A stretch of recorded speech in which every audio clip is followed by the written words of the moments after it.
Okay, so if you could just introduce yourself. Yeah, so I'm Bernd Porr, the director of Anna Unbound. Bernd, and thank you very much for joining us. Congratulations with your film, Thank you very much. the nominations. There was so much I could ask you. I mean, but I think probably the best way to just kick off is, I know this was the way it was developed from something else. Yeah. But can you just tell me how you ended up actually making this story, and why you decided to make this story?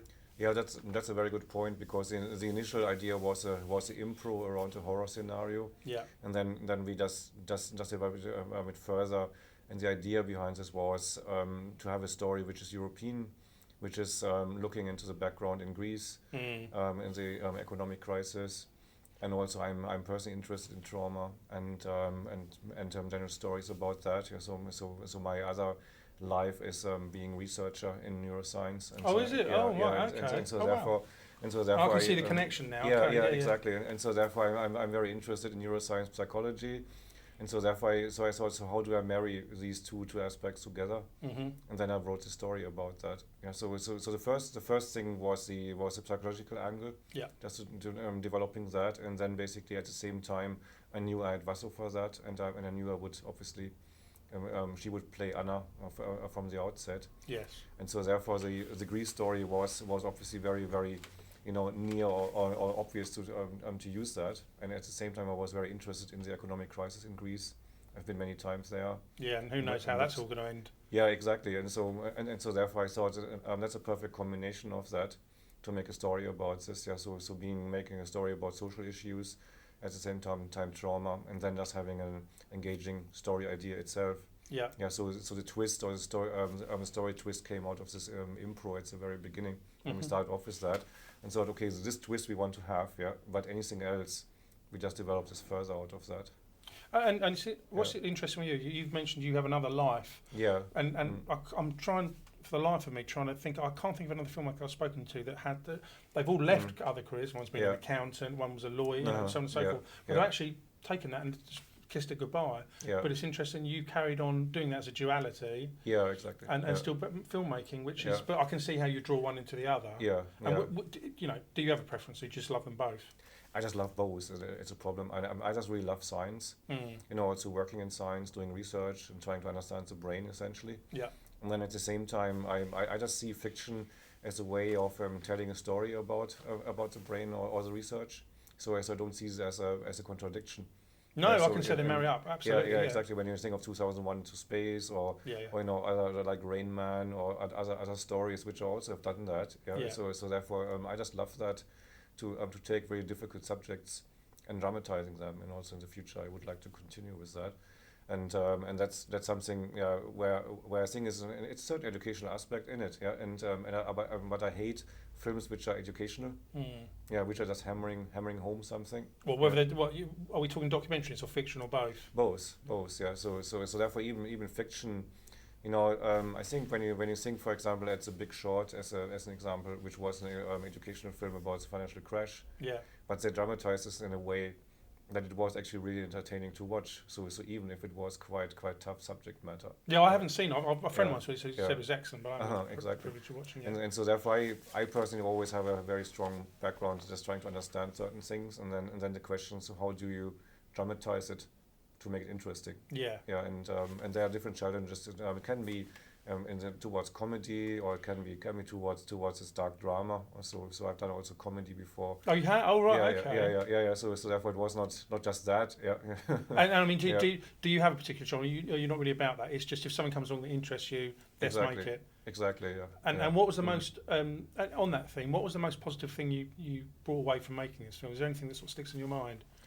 I would say it's just a nice feeling to be able to do on quite a low budget, a very high quality output. Yeah, because the film, it's a lovely look to the film. Yeah, and on the budgetary side of it, again, Vaso mentioned about that script competition where there was a prize. So you had the first draft ready. How did you raise the finance required to make even a low budget film? How did you manage to do that? It was mine. Oh, okay. No, that's mine. Yeah, that's my money. I did wonder. Yeah. No, that's my money, and I decided to go for it. Yeah.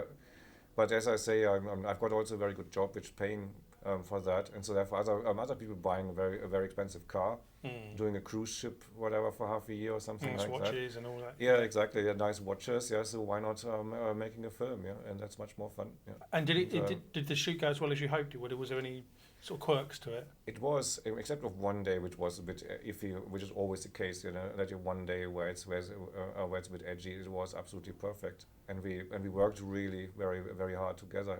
It was a very small crew. So 3 weeks. Yeah. So sorry. So tell me, I know you've got this dual life. Yeah. But how do you manage to fit that in? Because I don't suppose for a moment it's a normal in inverted commas 9 to 5 job. Yeah. Or maybe it is, and you have to find time. But you must have. Yeah. You must work in such a way that you've got that flexibility built into it. Yeah, as an academic you can do that, but the thing is in general. So I work very very focused. Like when I had the treatment, then I basically took off for 2 weeks, went somewhere to Spain, locked myself in, and just spent 2 weeks just revising it. Yeah. And then I just gave that to Martin Bockelberg, the screenwriter, and he just developed it. So it wasn't just me basically doing everything, as a single man band.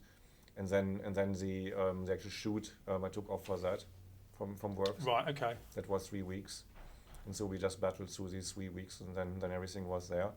And then the edit I just did in the evenings or spare time. Yeah, exactly. And over Christmas, I think the main edit happened between Christmas and New Year basically. Don't worry, apparently most people that are self-employed do their tax returns over that time, so it's not unusual. And did you storyboard this, or did you didn't at all? No, because I was directing and shooting, and so therefore I knew exactly the visual style. Yeah. So this was in my head. So I knew also the camera movements. Obviously, I prepared every shot. So I had what I do is, because I'm a very very terrible drawer. So I just draw a bird's eye view. Yeah, I'm terrible. And just have basically the floor plan. With the camera setups in there, 1, 2, 3, 5. So it is a storyboard from a certain point of view, but just the layout of where everyone's going to be in the cameras and so on. Yeah, exactly. And then I decide the camera need to move from there to there.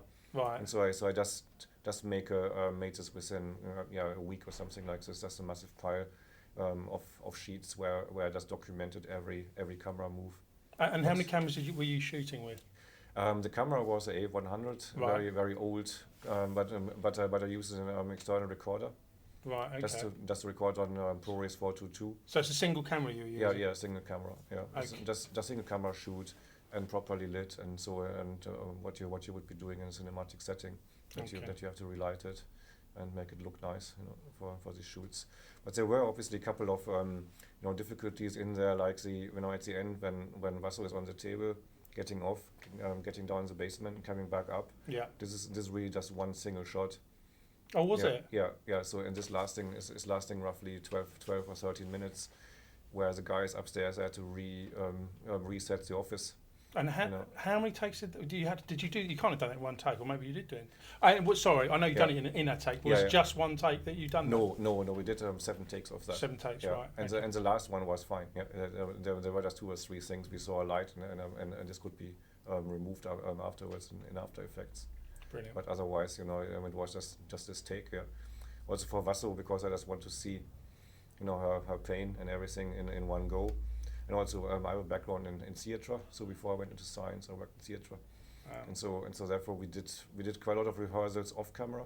So we had a community center hired before the shoot, a week before, where we just in 2 days went through the whole film, just without any technical stuff. What, theatrically? Yeah, exactly. Just the actors and me, and we just went through every scene until we thought we nailed it.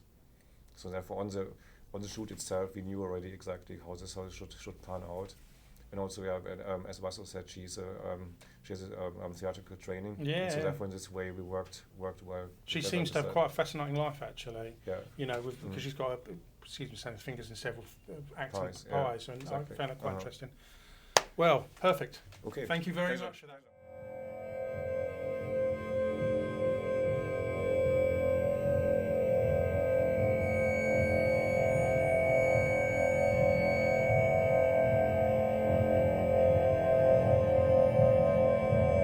So it's Athens you're from then?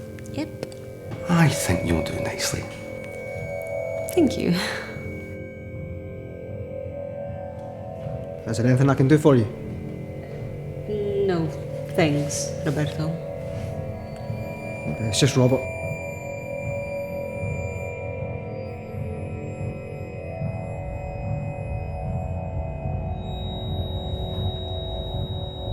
No, I'm fine. Just give me a second. No, I said no!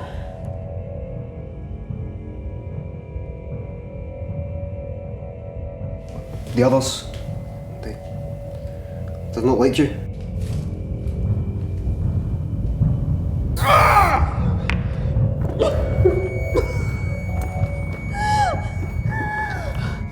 So, I guess coming to Glasgow is a bit like therapy. Well, I guess you could say that.